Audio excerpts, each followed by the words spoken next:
15 दिन 12 दिन तक लाइट नहीं आता था। क्या ये बात गलत है भाई? आज है ऐसी स्थिति? आज 20 से 22 घंटा लाइट आता है कि नहीं आता है?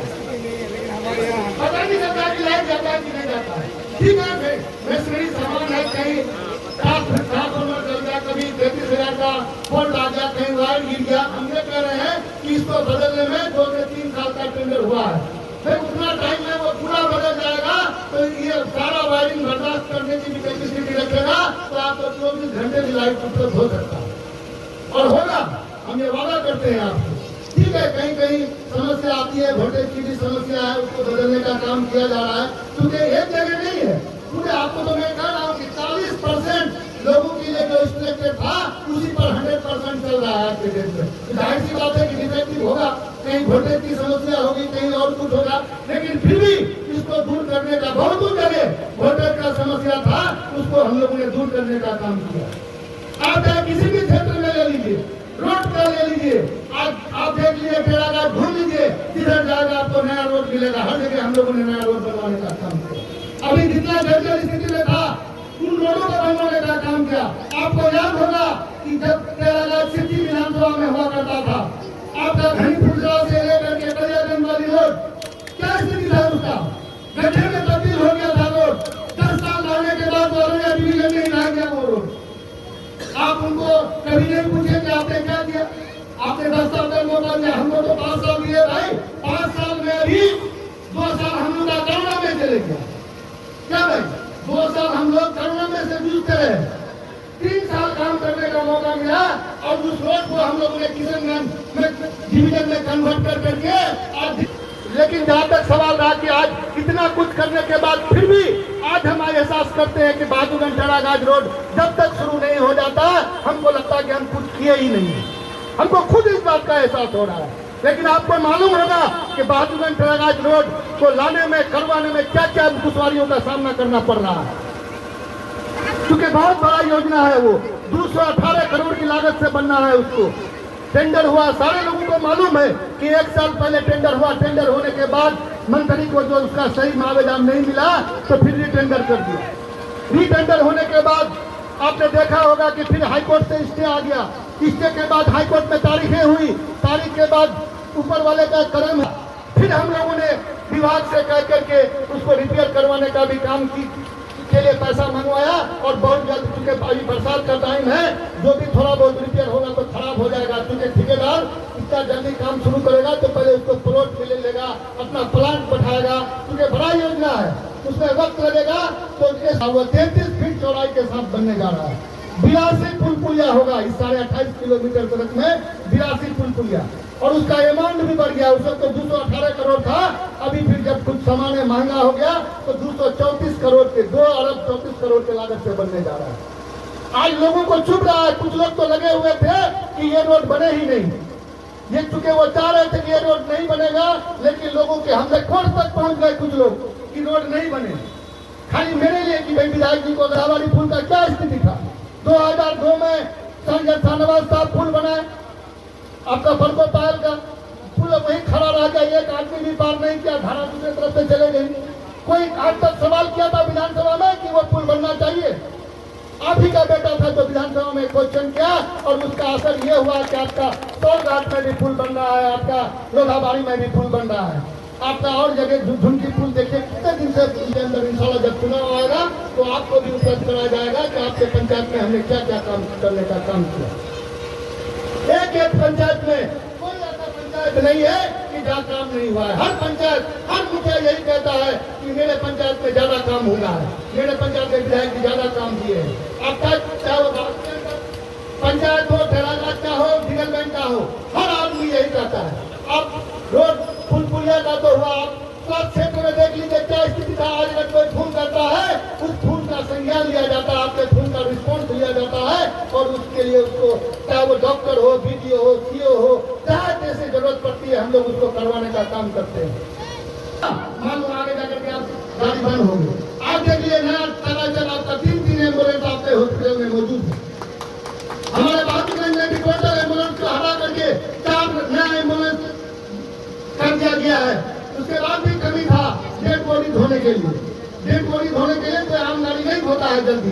कोई अगर इंतकाल कर गया है उसका अगर इसको अगर डेड बॉडी को लेके जाइएगा तो जल्दी तैयार नहीं होता है, बहुत ज्यादा पैसा दीजिएगा तो जाके वो लेके ले जाने के लिए तैयार होता है। तो फिर हम लोग यही मार्च के सत्र में विधानसभा में क्वेश्चन किए, 1 महीना के बाद भी हमारे यहाँ सब वाहन भेजने का काम किया। आज वो भी बाजूगंज में मौजूद है, आज सब वाहन आपका अगर डेड बॉडी ढोने के लिए वो भी वाहन मौजूद है। हम लोग तो आकर के काम करने का काम किए, हर वक्त 24 घंटा आपके फिक्र में कि कैसे बेहतर हो। आप देख लीजिए, कोई सपने में भी नहीं सोचा था कि डिसम्बरा पुल बनेगा, इसी बार बन जाएगा, कोई सोचा भी नहीं था।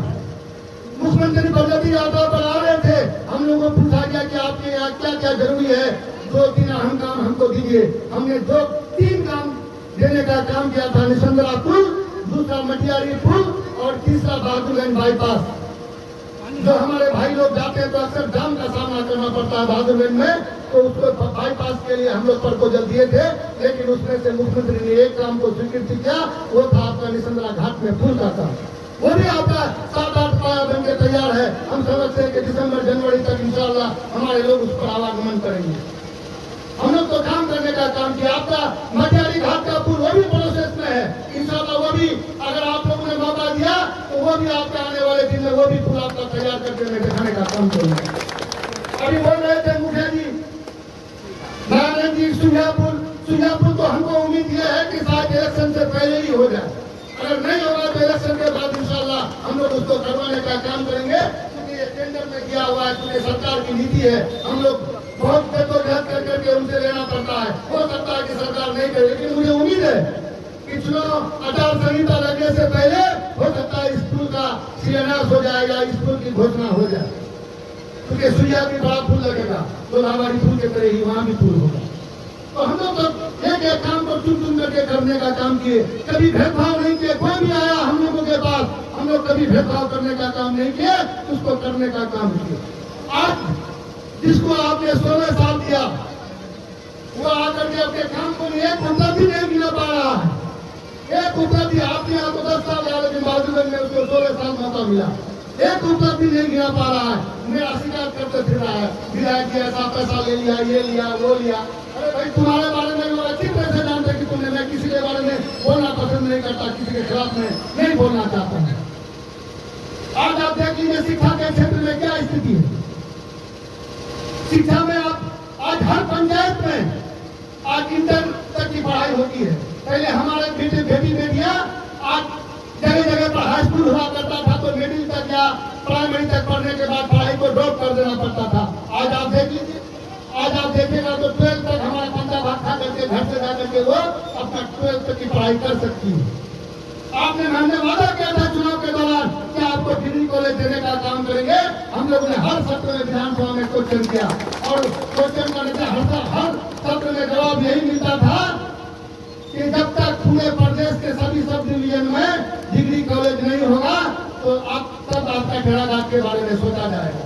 लेकिन हम लोग हार नहीं माने, बार बार मुख्यमंत्री से पत्राचार, बार बार लेटर हेड में लिख करके देते रहे उनको। आखिरकार उन्होंने इस बात को माना, आपका भेड़ाघाट में डिग्री कॉलेज स्वीकृत किए और जमीन के लिए भी मांग किया, और जमीन भी सीओ ने करके भेज दिया। 8 एकड़ 26 डिसमिल जमीन चिन्हित कर करके भेज दिया गया है, और बहुत जल्द भवन का अलॉटमेंट आएगा, और इंशाल्लाह भवन बनने के बाद वहाँ हमारे बच्चे आराम से पढ़ाई कर सकते हैं। हम लोग तो हर क्षेत्र में, आपका शिक्षा के क्षेत्र में लीजिए, कम्युनिकेशन के क्षेत्र में लीजिए, स्वास्थ्य के क्षेत्र में लीजिए, इलेक्ट्रिसिटी के क्षेत्र में लीजिए, हर क्षेत्र में काम करने का मौका है। हर क्षेत्र में काम किया हम लोगों ने, बेहतर से बेहतर करने की कोशिश की है हम लोगों ने।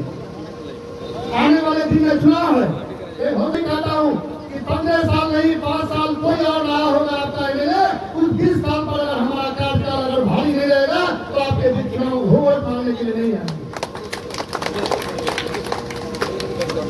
चुनाव है, चुनाव के टाइम में आप लोगों से मौका मिलेगा बात करने का। फिर भी मैं कुछ बातें आपके बीच रखना चाहता हूँ।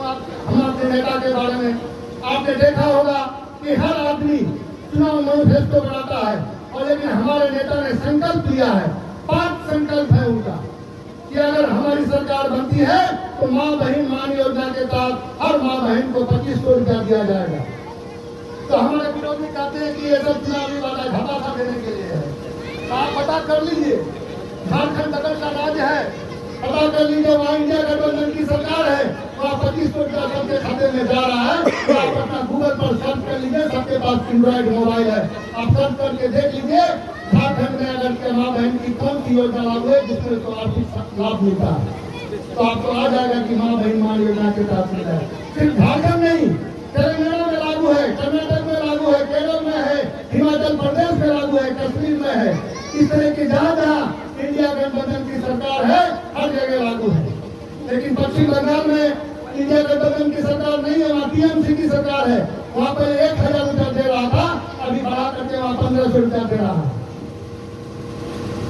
तो ये हमारा नेता का संकल्प है कि अगर सरकार बनी तो 25 रुपया माँ बहन के खाते में हर महीना उसको मिलेगा और 200 यूनिट बिजली फ्री दिया जाएगा। और जो वृद्धा पेंशन जो 400 रुपया मिल रहा था वो बढ़ा करके 1500 रुपया कर दिया जाएगा। और गैस सिलेंडर जो 1100 रुपया में मिलता है वो 500 रुपया में उपलब्ध कराया जाएगा और लाखों की तादाद में युवाओं को रोजगार दिया जाएगा।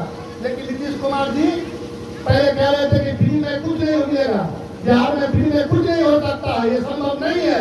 जब देखे कि हमारे नेता की ये सब चीजें मशहूर हो रही है तो उन्होंने क्या किया, आनंद फानंद में 125 यूनिट बिजली फ्री देने का काम किया है। ये देखा देखी चलिए लोगों को तो फायदा तो हो रहा है।